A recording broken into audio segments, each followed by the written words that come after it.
Assalamualaikum warahmatullahi wabarakatuh. Alhamdulillah rabbil alamin wassalatu wassalamu ala asyrofil anbiya'i wal mursalin wa ala alihi wa sahbihi ajmain. Asyhadu an la ilaha illallah wa asyhadu anna Muhammadar Rasulullah sallallahu alaihi wasallam. Bapak Ibu, Pak Guru serta karyawan yang dimuliakan Allah Subhanahu wa taala yang sama berkumpul di ruangan ini. Terlebih dahulu kita bersyukur kepada Allah Subhanahu wa taala atas segala nikmat yang telah kita terima, nikmat sehat, nikmat kesempatan, semua itu merupakan anugerah yang sangat mulia bagi kita. Kemudian salam kita sampaikan kepada kita Muhammad sallallahu alaihi wasallam, kepada Allah Shalli ala Muhammad wa ala alihi.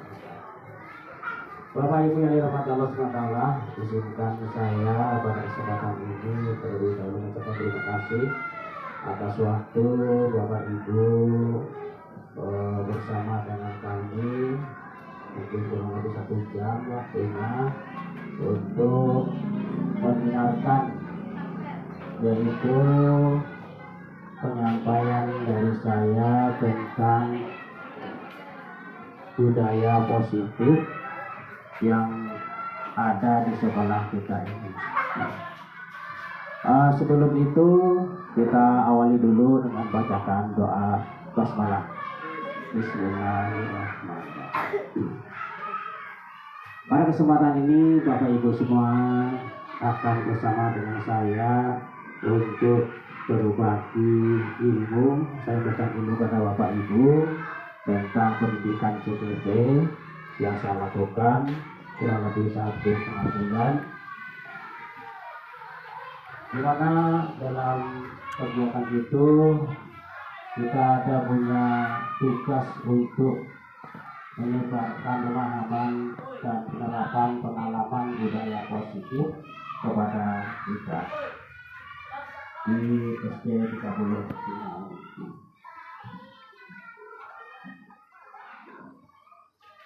Kita lihat di sini Bapak Ibu ada konsep inti budaya positif.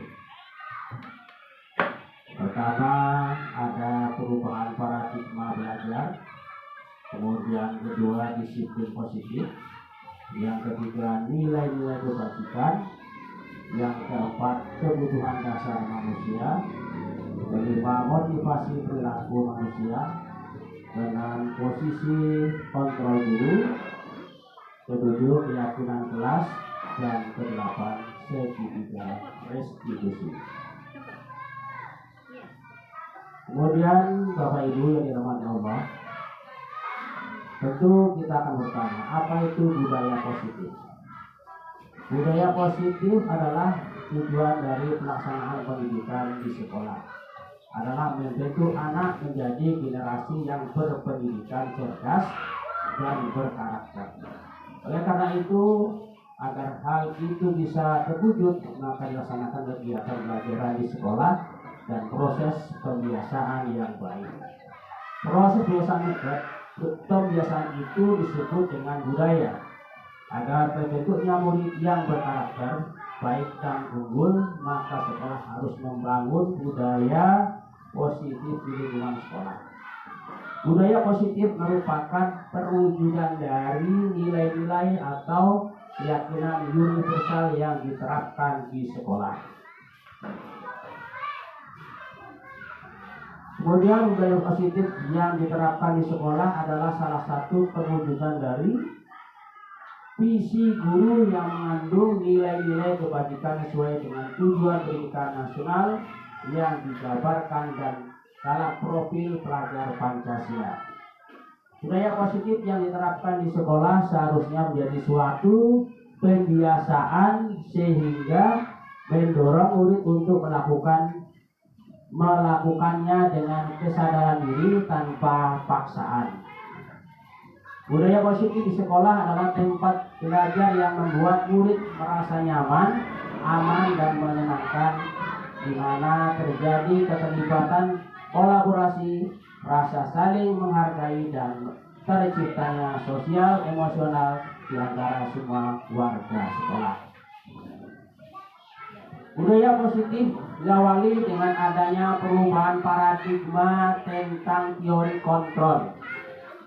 Sebagai pendidik, kita merasa berkewajiban untuk mengontrol perilaku murid supaya memiliki perilaku sesuai dengan harapan guru ataupun harapan kita.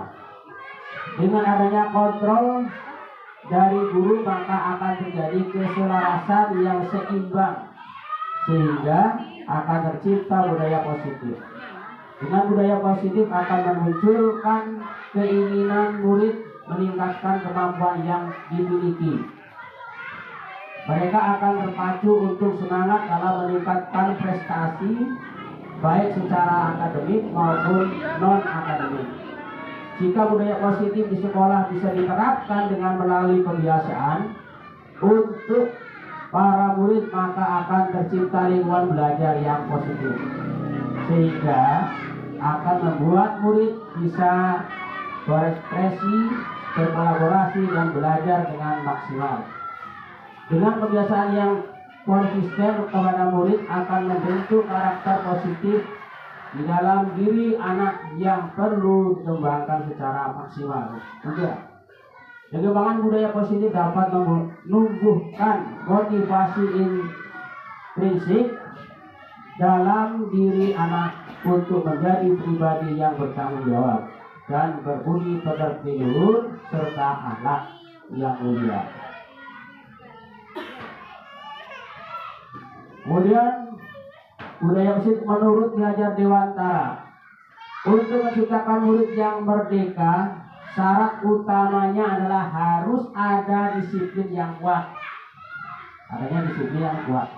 Disiplin yang kuat itu yang dimaksud adalah disiplin diri, yang memiliki motivasi internal atau motivasi yang bersumber dari dalam diri itu sendiri. Dan kita lihat Bapak Ibu di sini motivasi perilaku manusia. Menurut Dain Gosen dalam bukunya tahun 2001 dalam buku Learning School, ini bacanya masuk bahasa Inggris, jadi karena terlalu pintar begitulah bahasanya Bapak Ibu ya. Di sini ada 3 motivasi perilaku manusia. Di manusia itu motivasinya ada 3 dalam hal perilaku. Yang pertama, untuk menghindari ketidaknyamanan atau hukuman. Yang kedua, untuk mendapatkan imbalan atau penghargaan dari orang lain. Nah, kedua ini menghindari kenyamanan atau hukuman dan juga untuk mendapat. Dan ketiga, yaitu untuk menjadi orang yang mereka inginkan dan menghargai diri sendiri dengan nilai-nilai yang mereka percaya. Pada motivasi 1 dan 2 itu termasuk kepada motivasi ekstrinsik atau yang datang dari luar. Kemudian pada motivasi ketiga itu termasuk motivasi intrinsik yang berasal dari dalam dirinya. Itu motivasi manusia dalam perilaku kehidupan sehari-hari.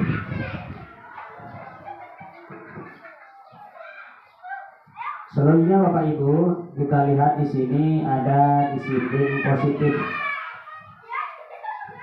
Disiplin positif berasal dari kata disiplina yang artinya belajar. Disiplin mengacu pada disiplin diri yang memiliki tanggung jawab terhadap apa yang dilakukannya berdasarkan nilai-nilai yang diyakini. Kemudian disiplin positif merupakan salah satu cara menerapkan disiplin yang bertujuan untuk menumbuhkan kesadaran serta memberdayakan peserta didik tanpa imbalan, penghargaan atau reward, ancaman atau hukuman. Kemudian sebagai pendidik, tujuan kita kita adalah menciptakan peserta didik yang memiliki disiplin diri sehingga mereka berperilaku mengacu kepada nilai-nilai kebajikan universal dan memiliki motivasi intrinsik dalam perubahan perilaku ke arah yang lebih baik. Kemudian di sini Bapak Ibu kita lihat adanya tujuan disiplin positif. Tujuan dari disiplin positif adalah menanamkan motivasi pada poin yang ketiga pada murid-murid kita, yaitu menjadi orang yang mereka inginkan dan menghargai diri sendiri dengan nilai-nilai yang mereka percaya. Ketika murid-murid kita memiliki motivasi tersebut, mereka telah memiliki motivasi intrinsik yang berdampak jangka panjang. Motivasi yang tidak akan terpengaruh pada adanya hukuman atau hadiah. Mereka akan tetap berperilaku baik dan berlandaskan nilai-nilai kebajikan karena mereka ingin menjadi orang yang menjunjung tinggi nilai-nilai yang mereka hargai. Bapak Ibu, di sini kita lihat nilai-nilai kebajikan. Yang pertama, nilai-nilai kebajikan berarti nilai yang disepakati bersama, lepas dari suku, bangsa, agama, bahasa maupun latar belakangnya. Nilai-nilai kebajikan merupakan sifat-sifat positif manusia yang merupakan tujuan mulia yang ingin dicapai setiap individu. Ini ada contoh nilai kebajikan institusi atau organisasi. Yang pertama kita lihat nilai kebajikan itu profil dari pelajar Pancasila, yaitu beriman dan bertakwa pada Tuhan Yang Maha Esa dan berakhlak mulia. Itu yang pertama. Yang kedua, berbineka global. Kemudian yang ketiganya gotong royong, keempat mandiri, kelima kreatif, dan keenam bernalar kritis. Itu nilai-nilai profil pelajar Pancasila. Kemudian nilai keterampilan hidup, life skill, ya, yaitu dapat dipercaya, lurus hati, pendengar yang aktif, tidak merendahkan orang lain dan memberikan yang terbaik dari diri. Kemudian kita lihat ada IPO Primary Year atau program PYP, yaitu toleransi, rasa hormat, integritas, mandiri, menghargai, antusias, empati, keingintahuan, kreativitas, kerjasama, percaya diri, dan komitmen.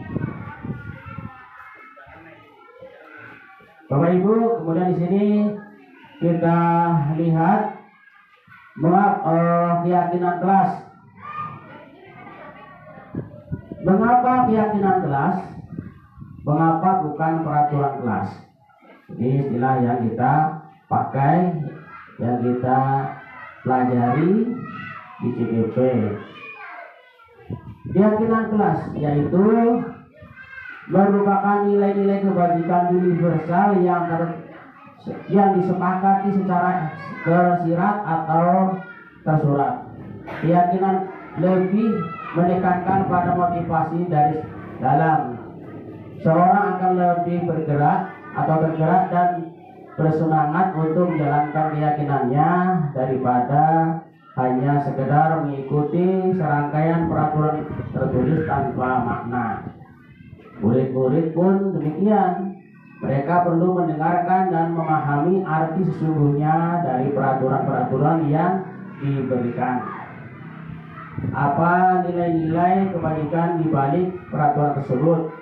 Apa tujuan utamanya, dan menjadi tidak tertarik atau takut karena mereka hanya sekedar mengikuti peraturan-peraturan itu tanpa memahami tujuan mulia. Kemudian Bapak Ibu, kita lihat adanya pembentukan keyakinan kelas. Kita lihat di sini ada karakteristik keyakinan kelas. Pertama bersifat abstrak, kemudian kedua berupa pernyataan universal, tiga dibuat dalam pernyataan positif, empat sedikit saja agar mudah diingat, lima sesuai dengan kondisi kelas atau sekolah sehingga mudah diterapkan. Kemudian yang keenam, semua warga sekolah atau warga kelas dilibatkan saat membuat keyakinan kelas. Kemudian di sini kita lihat prosedur pembentukan keyakinan kelas. Yang pertama, mintalah pendapat warga sekolah tentang peraturan yang perlu disepakati di sekolah atau di kelas. Dan yang kedua adalah catatlah semua pendapat pada kertas besar. Kemudian tiga, gantilah kalimat negatif menjadi kalimat positif. Kemudian keempat, ajak warga sekolah atau kelas untuk menemukan nilai kebajikan yang dituju peraturan tersebut. Kelima, tinjau ulang keyakinan kelas itu bersama-sama. Dan keenam, penandatangani keyakinan kelas. Kemudian ketujuh, tempel di dinding kelas atau sekolah. Kemudian Bapak Ibu, kita lihat contoh daripada keyakinan kelas. Kita contohkan di sini ada kelas 5. Yang pertama, kelas 5 itu selalu bersikap positif. Yang kedua, senantiasa menjadi diri terbaik. Yang ketiga, menghormati orang lain. Yang keempat, berkomitmen terhadap setiap tugas. Dan yang kelima, senantiasa membantu. Itu keyakinan kelas 5. Kemudian di sini ada keyakinan kelas 6, yaitu hormat. Kami meyakini bahwa sangat penting untuk menghormati semua orang dan barang milik orang lain. Kemudian bekerja. Kami meyakini bahwa sangat penting untuk mengerjakan segala pekerjaan atau mengikuti kegiatan yang telah ditugaskan. Bapak Ibu, di sini ada istilah hukuman, konsekuensi, dan restitusi.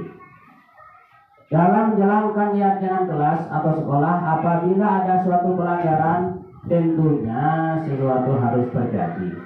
Untuk itu, kita perlu meninjau ulang tindakan penegakan peraturan kelas sekolah kita selama ini. Tindakan terhadap suatu pelanggaran pada umumnya berbentuk hukuman atau konsekuensi. Pada modul ini akan diperkenalkan program disiplin positif yang dinamakan restitusi. Kemudian menurut Dain Gosen di dalam bukunya 2004, restitusi itu adalah proses menciptakan kondisi bagi murid untuk memperbaiki kesalahan mereka sehingga mereka bisa kembali pada kelompok mereka dengan karakter yang lebih kuat. Kemudian restitusi juga merupakan proses kolaboratif yang mengajarkan murid untuk mencari solusi untuk masalah mereka dan membantu murid berpikir tentang menjadi orang seperti apa yang mereka inginkan dan bagaimana mereka harus memperlakukan orang lain. Bapak Ibu, kita di sini akan melihat perbedaan hukuman, konsekuensi, dan restitusi.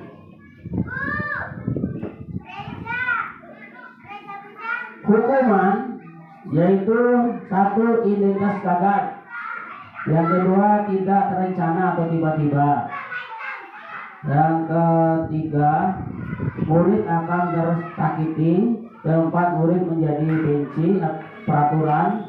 Dan keempat, murid menyembunyikan kesalahan. Kemudian pada konsekuensi, identitas satu, identitas sukses. Dua, sudah terencana. Yang ketiga, murid dibuat tidak nyaman. Yang keempat, murid menghormati peraturan. dan kelima murid taat peraturan.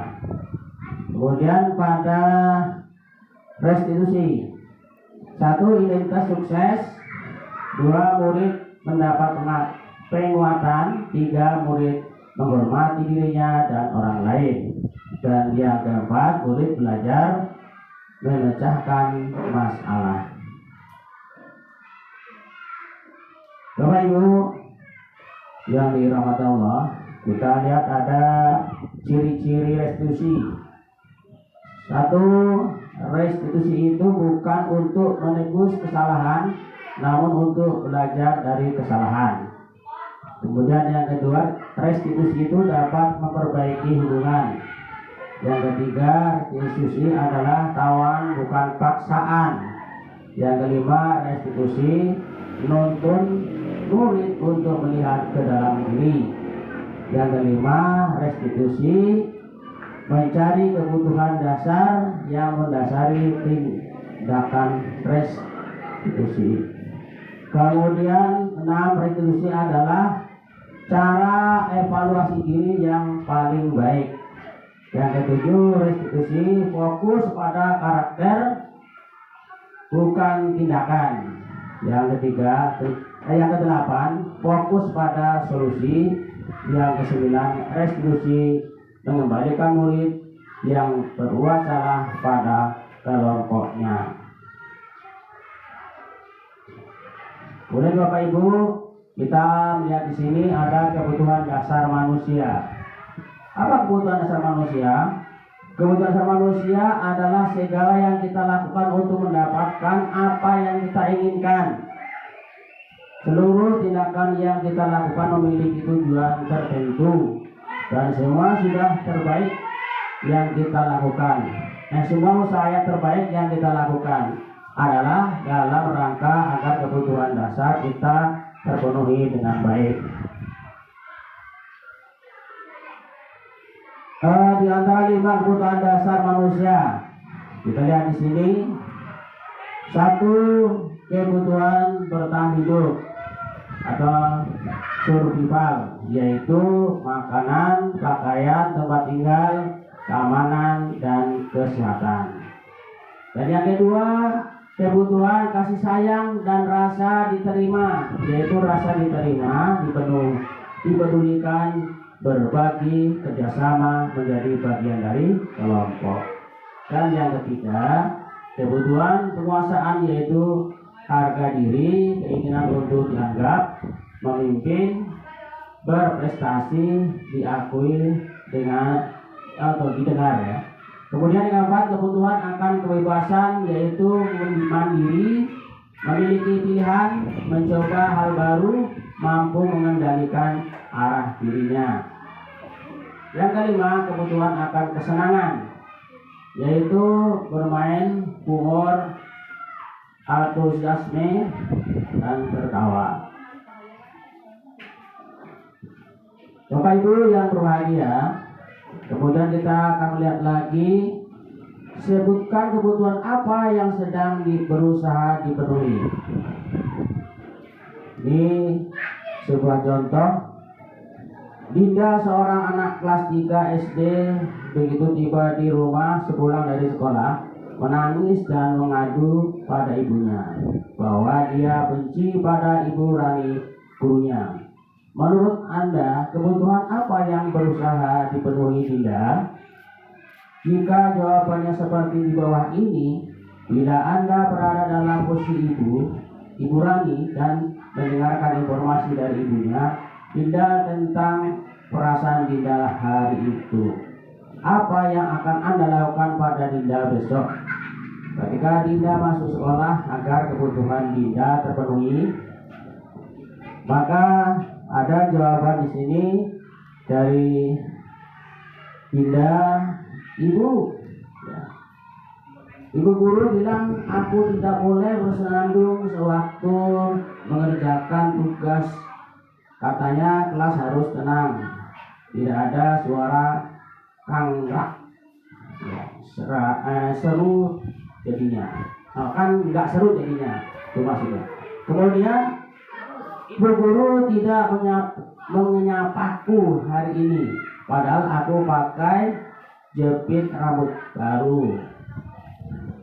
Kemudian pada katanya ibu guru tidak menyapaku hari ini merupakan salah satu kebutuhan anak sebagai kasih sayang dan rasa diterima.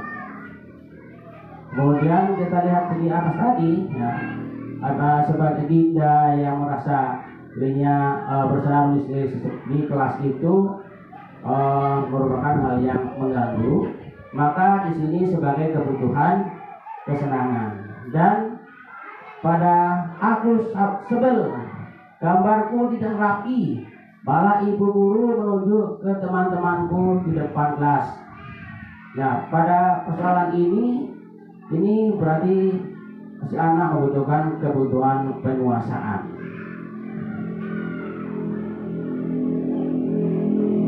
Bapak Ibu, kita lihat di sini ada 5 posisi kontrol guru menurut gaya dosen. Yang pertama sebagai guru sebagai penghukum, kemudian kedua pembuat rasa bersalah, kemudian ketiga teman, yang keempat pemantau, yang kelima manajer, yang kelima manajer atau sebagai posisi kontrol yang paling baik. Nah, Bapak Ibu yang dirahmati Allah Subhanahu wa taala, dari kelima posisi kontrol tadi kita lihat posisi kontrol guru menurut gaya dosen. Yang pertama sebagai penghukum. Guru pada posisi penghukum akan berkata, patuhi aturan saya, atau awas, kamu selalu saja salah, kamu pasti selalu yang terakhir selesai. Dan pada pembuat rasa bersalah, guru pada posisi ini akan berkata, ibu sangat kecewa sekali dengan kamu. Berapa kali Bapak harus memberitahu kamu? Berapa kali Bapak harus memberitahu kamu ya? Gimana kalau orang tuamu tahu kamu berbuat begini? Kemudian guru sebagai teman, guru pada posisi ini akan berkata, ayo bantulah demi Bapak ya. Ya sudah, kali ini tidak apa-apa, nanti ibu bantu bereskan. Kemudian di sini Bapak Ibu kita akan melihat 5 posisi kontrol guru menurut gaya dosen sebagai pemantau. Guru pada posisi penghukum akan berkata apa peraturan sekolah ini, sanksi atau konsekuensinya apa. Kemudian sebagai manajer, guru pada posisi ini akan berkata apa yang kita yakini jika kamu meyakininya. Ya. Kemudian apakah kamu bersedia memperbaikinya? Apa rencana kamu untuk memperbaiki hal ini? Ini jika guru sebagai posisinya manajer. Ini contoh penerapan 5 posisi kontrol Bapak Ibu. Solusinya ya. Ini ada sebuah kasus. Adi terlambat hadir ke sekolah. Ya ini kalau katakan penghukum sebagai penghukum, ada suara tinggi, bahasa tubuh, mata rotok, dan dari menunjuk main arti. Kemudian terlambat lagi, pasti terlambat lagi, selalu datang terlambat. Kapan bisa datang tepat waktu? Tanyakan kepada diri Anda, bagaimana perasaan murid bila guru berbicara seperti itu pada saat muridnya datang terlambat? Hasilnya kemungkinan murid marah dan mendendam atau bersifat agresif.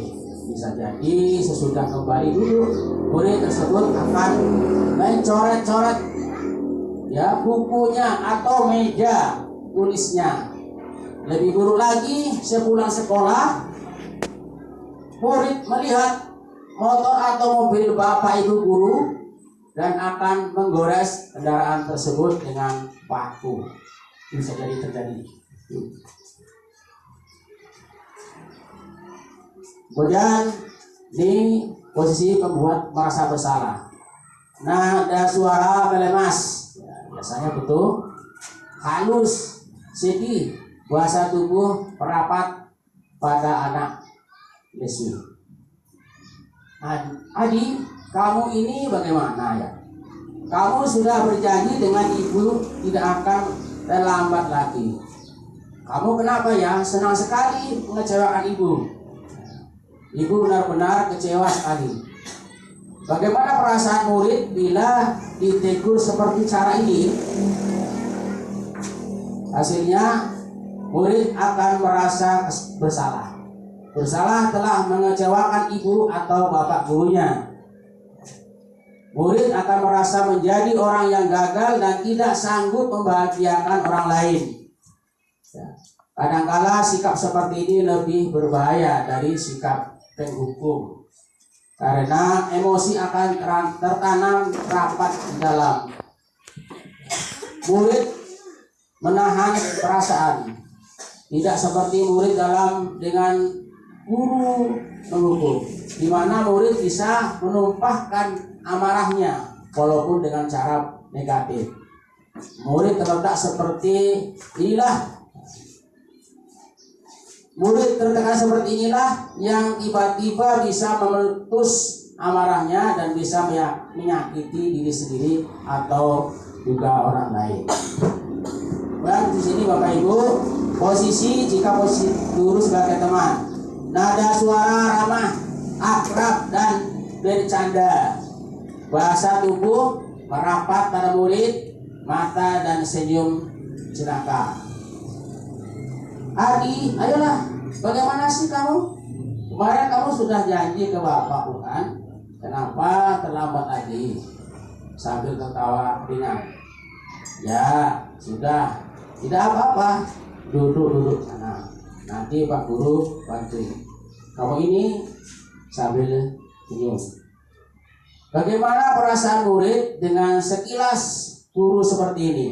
Hasilnya adalah murid akan merasa senang dan akrab dengan guru. Ini termasuk dampak yang positif, hanya saja di sini negatif. Murid menjadi tergantung pada guru tersebut. Bila ada masalah, dia merasa bisa mengandalkan guru tersebut untuk membantunya.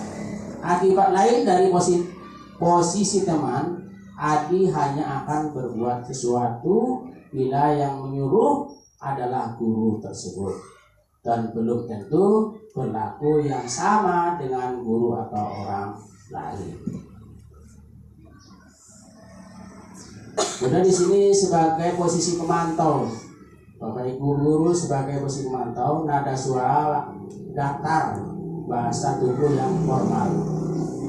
Guru, Adi tahu kamu jam berapa kita mulai?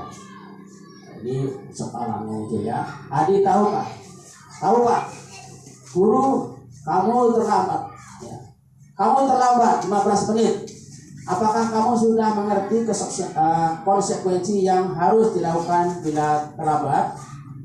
Kemudian Adi menjawab, paham Pak, saya harus tinggal kelas pada jam istirahat nanti dan mengerjakan tugas ketertinggalan saya. Sebagai guru, ya benar, nanti pada saat jam istirahat kamu harus tinggal di kelas untuk menyelesaikan tugas yang tertinggal tadi. Saya tunggu bagaimana perasaan murid diperlakukan seperti ini. Hasilnya adalah murid memahami konsekuensi yang harus dijalankan karena telah melanggar salah satu peraturan sekolah. Guru tidak menunjukkan suatu emosi yang berlebihan, menjadi marah atau membuat merasa berbuat salah. Murid tetap berbuat tidak nyaman, yaitu dengan harus tinggal kelas pada waktu jam istirahat dan mengerjakan tugas. Guru tetap harus memandu murid pada saat mengerjakan tugas di jam istirahat karena murid tidak bisa ditinggalkan seorang diri. Ada posisi guru sebagai manajer. Nada suara kurus, bahasa tubuh tidak kaku, mendekat ke murid. sebagai guru, Adi, apakah kamu mengetahui jam berapa sekolah dimulai? Adi menjawab, tahu Pak, jam 7. Kemudian guru tanya, ya jadi kamu terlambat. Kira-kira bagaimana kamu akan memperbaiki masalah ini? Adi jawab, saya bisa menanyakan teman saya Pak untuk mengejar tugas yang ketiga. Kemudian guru menanyakan, baik. Menjawab lagi, baik, itu bisa dilakukan. Apakah besok akan ada masalah untuk kamu agar bisa hadir tepat waktu ke sekolah? Adi menjawab, tidak Pak, saya bisa hadir tepat waktu.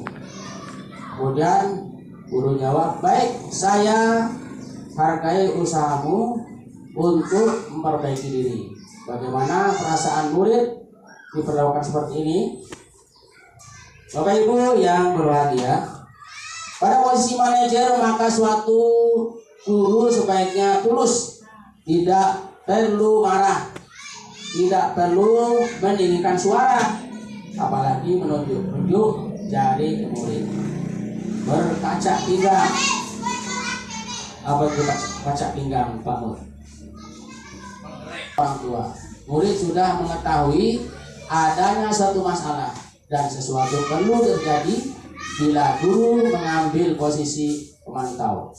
Guru akan melihat apa konsekuensinya, apa peraturannya. Namun pada posisi manajer, guru akan mengembalikan tanggung jawab pada murid untuk mencari jam, untuk mencari jalan keluar permasalahannya, tentu dengan bimbingan seorang guru. Bapak Ibu, ini kita lihat posisi kontrol ya. Ada istilah posisi kontrol. Upaya posisi kontrol ini apakah kita sebagai guru ya di sini posisi kontrol, apakah saya bertanya pada kita, saya kecewa sekali dengan kamu, ya,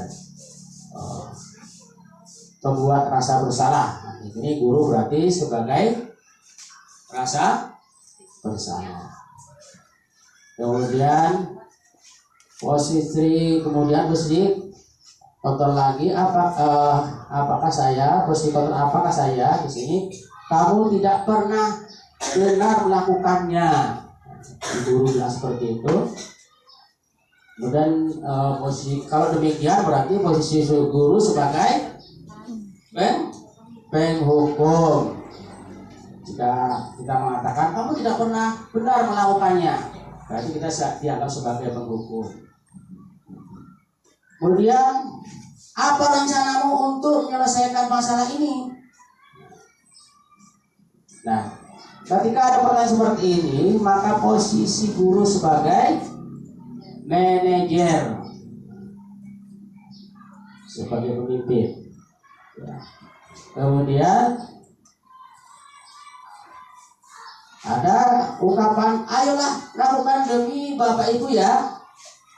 Ketika ucapan ini dilontarkan kepada anak, maka posisi seorang guru sebagai teman. Kemudian, kamu tidak akan mendapatkan nilai jika tidak mengerjakan tugas. Kalau hal ini dilakukan, diucapkan oleh seorang guru, maka guru di sini sebagai pemantau. Nah, Bapak Ibu yang dirahmati Allah Subhanahu wa taala, dari kelima hal tersebut ya tadi, maka ada upaya lagi yang harus kita lakukan sesuai dengan yang saya pelajari di pendidikan CGB angkatan 9 ya. Ada namanya segitiga restitusi. Upaya yang pertama yaitu menstabilkan identitas. Ketika ada suatu sebuah masalah, maka yang dilakukan sekali adalah yang pertama sekali menstabilkan identitas kondisi persoalan masalah pada anak. Yang kedua, validasi tindakan yang salah. tindakan yang salah. Kemudian yang ketiga, menanyakan keyakinan. Jadi teori psikologi, suatu proses dialog yang dijalankan guru agar dapat menghasilkan murid yang mandiri dan bertanggung jawab. Bapak Ibu, di sini ada upaya menstabilkan identitas berdasarkan prinsip bahwa membuat kesalahan adalah bagian dari proses pembelajaran. Kemudian berbuat kesalahan itu wajar. Tidak ada manusia yang sempurna. Ibu bapak guru pernah melakukan itu.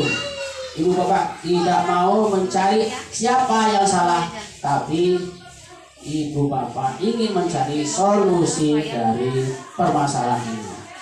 Kemudian kamu berhak merasa begitu. Kemudian sekarang masuk pada validasi tindakan yang salah. Bagaimana validasi tindakan yang salah? Berdasarkan prinsip setiap perilaku berupaya memenuhi suatu kebutuhan tertentu. Mana kebutuhan itu? Satu, kamu bisa bertindak lebih gegabah lagi dari ini.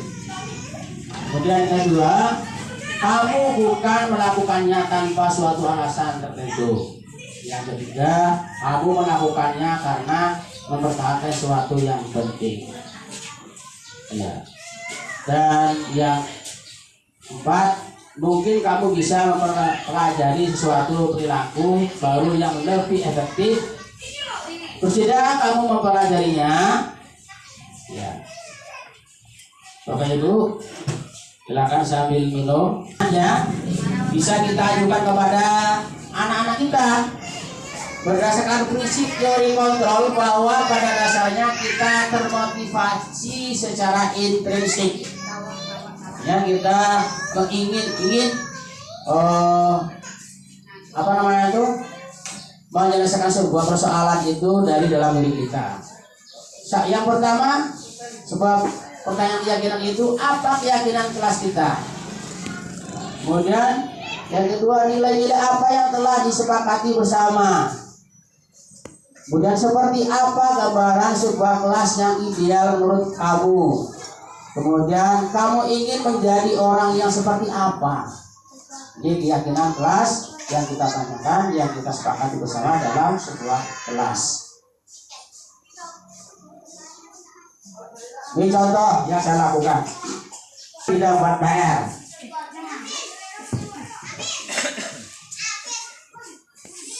Bisa. Sekarang mari kita bicara apa yang saya ini yang mana yang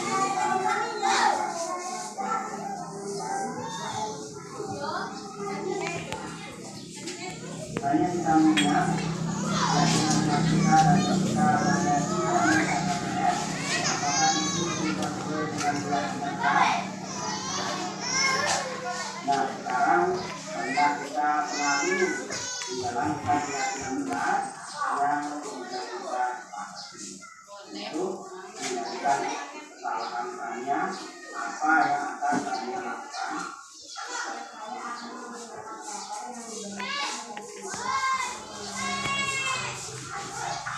Nah, kalau begitu akan kembali setelah. Terima kasih katanya.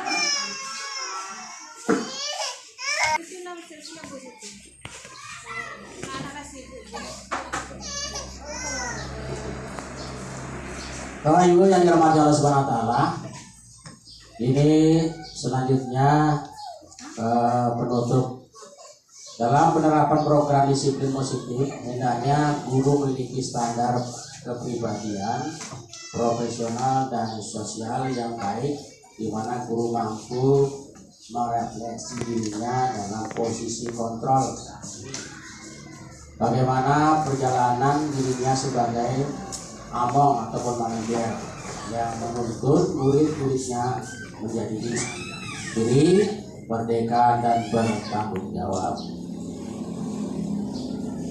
Inilah Bapak Ibu yang dirahmati Allah Subhanahu wa taala. sebagai kegiatan saya sebagai dalam aksi nyata memberikan berbagi ilmu tentang melakukan budaya positif ataupun menerapkan budaya positif yang ada di sekolah kita. Yang sudah ada tetap kita lakukan, dan yang belum ada kita cari bersama bagaimana supaya mungkin sekolah kita ini akan lebih baik. Kita diskusi di sini.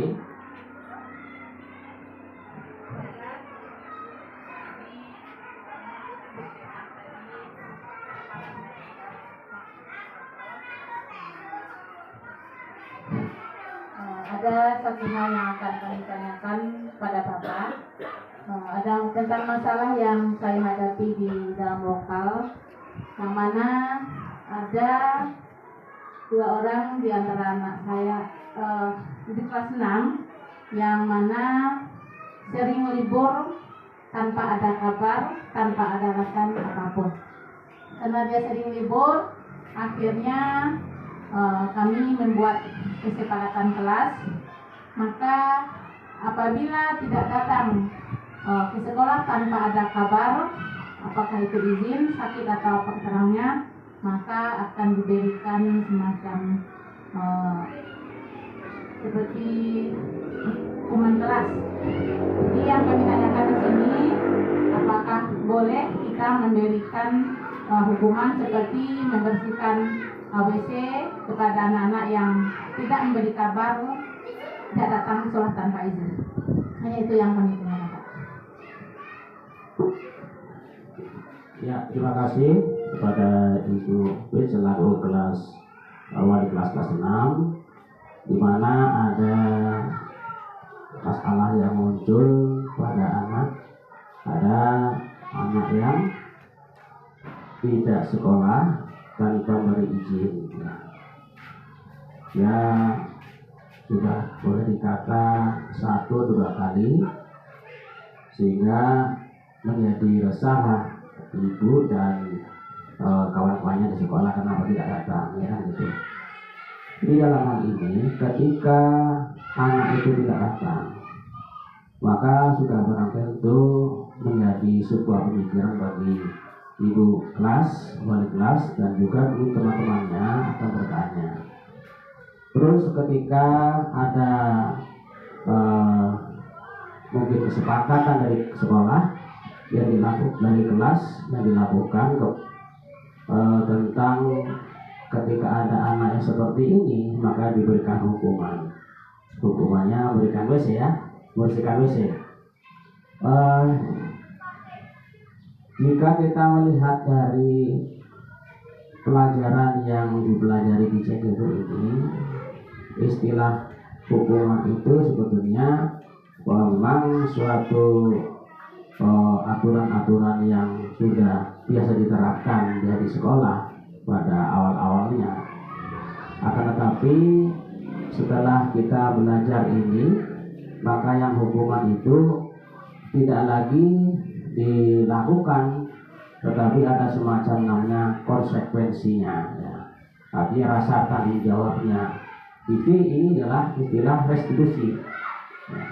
Yang tiga cara tadi itu kan, kalau istilah bahasa kita itu adanya 3 dosis darah itu, dalam pengertian bagaimana si anak itu nantinya tidak merasa kesal dengan hukuman yang kita lakukan, tapi juga dengan upaya pendekatan yang lebih baik, hingga menjadi anak yang sadar diri, membenahi dirinya tanpa ada paksaan, bahkan malah justru setelah diberi mungkin arahan-arahan, nasihat-nasihat, akan lebih senang dengan menerapkan nasihat yang diberikan oleh guru. Karena pada prinsipnya di awal-awal sebelum kita belajar ini, kita cenderung kepada hukuman, ya, hukuman, bukan aturan hukum, bukan dengan sebuah cara restitusi. Itu tentu untuk kedepannya kita berusaha seperti yang kita sampaikan pada kesempatan ini. Kita lebih cenderung mengarah kepada keyakinan kelas. Nah, kalau keyakinan kelas itu kan sebuah kesepakatan yang dilakukan secara bersama dengan tujuan semua pihak kelas itu mau menghormati, menghargai kesepakatan-kesepakatan yang dibuatnya, baik dari anak itu sendiri dan juga guru. Jadi sama-sama untuk saling menghargai. Artinya muncul nanti kesadaran diri untuk bertanggung jawab dalam hal apa yang sudah disepakati. Pak Renan, silakan. Saya hanya ada satu pertanyaan. Pertanyaan itu ada salah satu dari bulan yang Bapak jelaskan tadi yang saya kurang paham, yaitu tentang hukum tadi ada poin identitas gagal. Saya belum paham tentang identitas gagal ini. Mohon penjelasannya.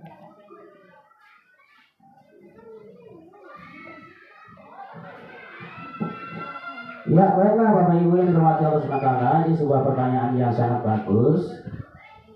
Apa yang dimaksud dengan identitas gagal? Ya.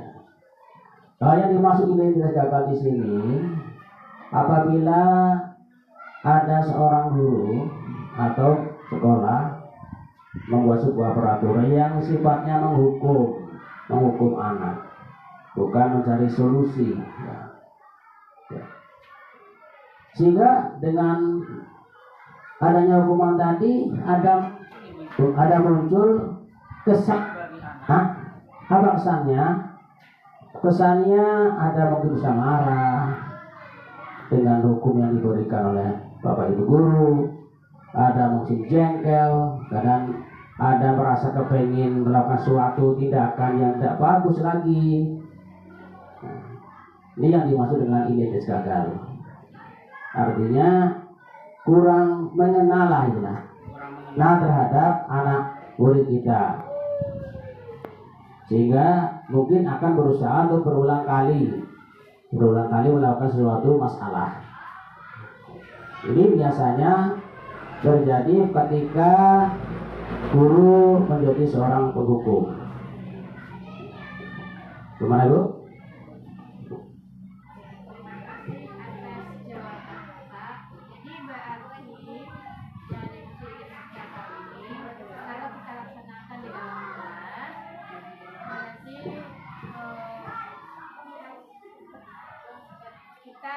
Tidak berhasil mendidik anak menjadi kelas dan anak itu. Iya. Jadi ketika hal ini kita melakukannya sehingga anak itu tidak ada perubahan, berarti gagal itu. Ya, gagal. Nah, seorang guru gagal dalam hal ini. Tetapi bukan berarti kita itu tidak punya cara. Ada cara yang disebut dengan cara restitusi. Ya. Jadi dengan pendekatan yang terbaik, bisa jadi ibu panggil hanya kita duduk berdua di mana yang sebaiknya, ataupun mungkin di kelas ketika kawan-kawannya sudah tidak ada, sudah pada pulang, seumpamanya kita ngomong baik-baik berdua, sehingga akan tersentuh lah, dibagaikan seorang ibu atau seorang ayah berwawancara dengan anaknya sendiri seperti di rumah. Kira-kira itu ada semacam keyakinan kelas itu kita buat. Contohnya seperti ini. Kita buat dulu, biarkan kita sepakati bersama dulu dengan anak-anak juga, anak-anak, supaya ini nanti akan dijalankan oleh anak-anak dan termasuk kita di sana. Jadi dengan adanya sudah dibuat seperti ini, nantinya anak-anak akan merasa bahwa ini yang dimiliki. Ya, jadi guru tinggal menuntun saja, mengarahkan yang terbaik. Ketika nanti ada sebuah persoalan-persoalan yang muncul, maka bagaimana upaya yang dilakukan oleh seorang guru yang terbaik, yang tidak memberikan kesan kepada anak sebagai hukuman, tetapi sebuah solusi yang lebih bagus, pendekatan secara intrinsik yang nanti akan tumbuh dari dalam dirinya sendiri, bukan dari dorongan orang lain. Nah, di sini sadar diri lah ya, istilah bahasa istilahnya sadar diri. Nah itu kira-kira ya. Atau ada ibu yang lain?